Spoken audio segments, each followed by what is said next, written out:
ഇന്നത്തെ നോമ്പുറക്കുള്ള ഐറ്റംസ് എന്തൊക്കെയാണെന്ന് നോക്കിയാലോ. അപ്പോൾ ഇന്ന് ഞാൻ മണിപ്പുട്ടാണ് ഉണ്ടാക്കുന്നത്. അതിന് വേണ്ടിയിട്ട് മാവൊക്കെ കുഴച്ച് റെഡിയാക്കി വെച്ചിട്ടുണ്ട്. ഇനിയിപ്പോൾ ഇതാ മണിപ്പുട്ടിൻ്റെ അച്ചിൽ ഇങ്ങനെ ഇട്ട് കൊടുത്തിട്ട് നന്നായിട്ട് കറക്കി പൊടി തൂവി തൂവി എടുത്തിട്ട് അങ്ങനെ പെട്ടെന്ന് റെഡിയാക്കി എടുക്കും. അപ്പോൾ നിങ്ങളുടെ നാട്ടിലൊക്കെ ഈ ഒരു ഐറ്റം ഉണ്ടോ എന്നുള്ളത് കമൻറ്റ് ചെയ്യണേ. അപ്പോൾ ഇതുപോലെ നമ്മളാക്കിയിട്ട് മാറ്റും. എന്നിട്ട് നമ്മൾ പുട്ടും കുറ്റിയിൽ പുഴുങ്ങിയെടുക്കുകയാണ് ചെയ്യുന്നത്. ഇന്ന് ഞാനൊരു കബാബാണ് സ്നാക്കായിട്ട് റെഡിയാക്കുന്നത്. അപ്പോൾ അതിന് വേണ്ടിയിട്ട് കമ്പിൽ അതെല്ലാം കുത്തിയെടുക്കുവാണ്. സെയിം ഇതുകൊണ്ട് തന്നെ ഞാൻ കബാബ് റോൾസ് ഫ്രൈഡ് കബാബായിട്ട് ഉണ്ടാക്കാൻ വേണ്ടിയിട്ട് അങ്ങനെ ബ്രെഡ് പൊടിയിലും മുട്ടയിലും ഒക്കെ മുക്കിയിട്ട് അതും റെഡിയാക്കുന്നുണ്ട്. അപ്പോൾ രണ്ടും ഞാൻ മറ്റേത് ഞാൻ നമ്മൾ ചെറുതായിട്ട് എണ്ണയിലിട്ടിട്ടൊന്ന് മൊരിച്ചെടുത്തിട്ടേ ഉള്ളൂ.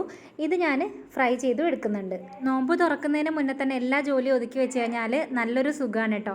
അപ്പോൾ അതുകൊണ്ട് ഞാൻ കഴിക്കാനുള്ളതും റെഡിയാക്കുവാണ്. മണിപ്പുട്ട് പുഴുങ്ങി അതേപോലെ വറുത്തരച്ച ചിക്കൻ കറിയും കൂടെ വെച്ചെടുത്തു. ജ്യൂസ് അടിക്കാനായിട്ട് ഇന്ന് മത്തങ്ങയാണ് എടുത്തിട്ടുള്ളത്. ഓൾറെഡി റെസിപ്പി അപ്ലോഡ് ചെയ്തിട്ടുണ്ട്. അപ്പോൾ അതൊക്കെ സെറ്റാക്കി മണിപ്പുട്ടും പുഴുങ്ങി ടേബിൾ സെറ്റാക്കി നല്ല ഉഷാറായിട്ട് നോമ്പ് തുറന്നു.